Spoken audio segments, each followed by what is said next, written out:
But now I want to take you just quickly before we finish onto one of your most iconic nights. Barcelona. That's all we need to show him. This is beautiful. We'll just let this play, guys. This is beautiful stuff. Take me into the dressing room, like before this game, the score line, what you need to do, what was the messages from the management?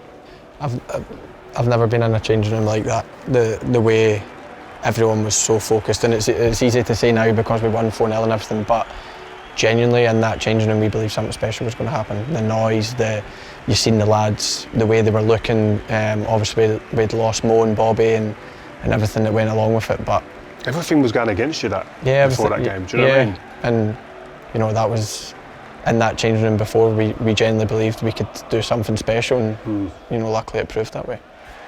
Well, here, look, we're on to 1-0. Great switch of play we was talking about before, didn't quite get there, but a mistake from it. I just knew, I was there this game, doing the game for BT, I just knew when that first goal went in, there was something in that stadium, in the crowd.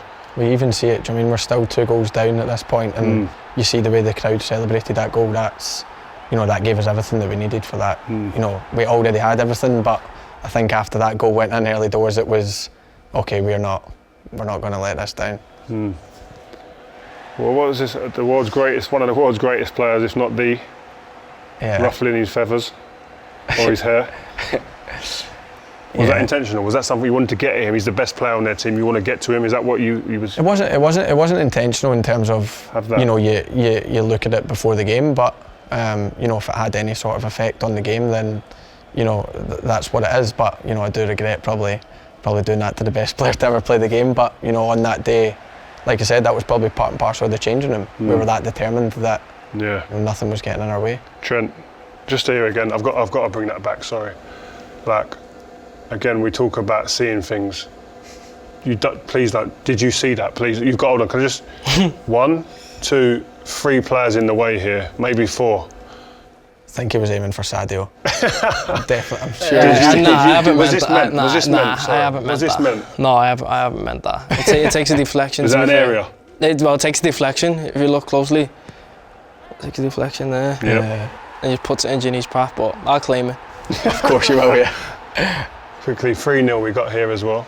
It's about 30 seconds later, you know. Yeah, this was beautiful, the timing. He comes up with big goals, this guy. Ginny loves a big night, yeah. Loves it. Crazy. And Robbo made a tactical sub, didn't you? Yeah, made a tactical sub, yeah. But we're going to jump to the... I'll just leave at this point. The iconic moment. This will go down in history. Is it when you've done this, did you realise this is going to be this big? No. Even still. What were you seeing? The thing is, what we trained like the day before in the morning. We were always going to do in-swing and corners. Yeah. So Shaq was actually meant to take this, and I was always on the other side taking them corners. So I've literally just placed it down on the spot for Shaq, and then I've been walking away. And then I've just seen what I've seen, which is Div standing alone in the 6-yard box, and everyone switched off. There was a moment of opportunity. I remember I was on the bench at that point, just came out from the showers and that, and the gaffer turned around and he just went, like, what just happened? Like, he missed it, he completely missed it. He was talking to his assistant manager thinking Shaq was going to take it. Unbelievable, and the ball was at the back of the net.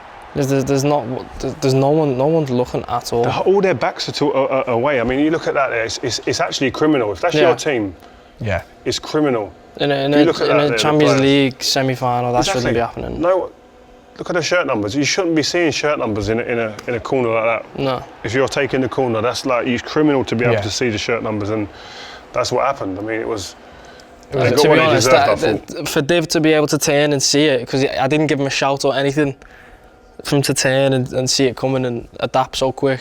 It's just as if it's meant to be. And the both of you is just connected at that one moment in one of the highest pressured games, and then, like you said, Dave looks once and clocks it, and that's an unbelievable finish as well. It's just like, I think that's a belief as well, and understanding and knowing that you can put the ball where he wants it as well. Yeah.